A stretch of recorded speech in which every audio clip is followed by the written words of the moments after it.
What if your entire army was made up of lovers? 300 men did exactly that, and they shattered the myth of Sparta. It all started at a dinner party, Plato's Symposium. There, Phaedrus says something strange. An army of lovers could conquer the world. A Theban general heard this, and took it dead seriously. In 378 BC, the general Gorgidas founded the Sacred Band. He handpicked every single man himself, testing their wrestling, horsemanship, and weapon skills. No free passes. Every spot was earned. 300 men, 150 couples, an older charioteer, and a younger companion. The logic was simple, yet brutally effective. No one runs from battle when the person they most want to impress is fighting right beside them. Their training wasn't just sword and shield, dance, wrestling, endless repetition. They learned to move as one, absolute synchronization. It was like choreography, only the end result wasn't applause, it was victory.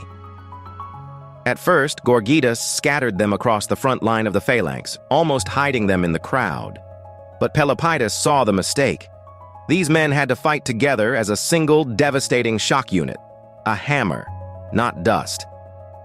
375 BC, the Battle of Tegyra. The Sacred Band is confronted by a Spartan force twice their size. Spartans never lose in open battle. That was common knowledge, until it wasn't. The Sacred Band sent the Spartans running. The Lacedaemonians' reputation for being invincible on the open field, the greatest myth of the era, was shattered. And all of Greece felt the shockwaves. 371 BC, Leuctra. General Epaminondas has a plan no one has ever dared to try. The Spartan right wing, that's where King Cleombrotus is stationed, and that is exactly where he sends the Sacred Band. The Sacred Band smashed the right wing, killed Cleombrotus, and tore the Spartan phalanx apart. After 100 years of dominance, Sparta lost its title as the supreme power in Greece. In a single day. For 33 years, the Sacred Band was the ultimate terror of the Greek world, undefeated. But in 338 BC, a different kind of opponent arrived, an 18-year-old Alexander of Macedon, leading his father's cavalry. The Macedonian cavalry struck. The phalanx around them collapsed. The escape route was wide open. But the Sacred Band did not retreat.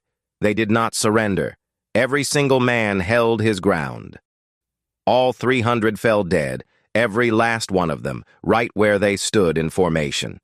In 1879, excavations near the Lion of Chaeronea unearthed 254 skeletons laid out in 7 rows, exactly where they fell.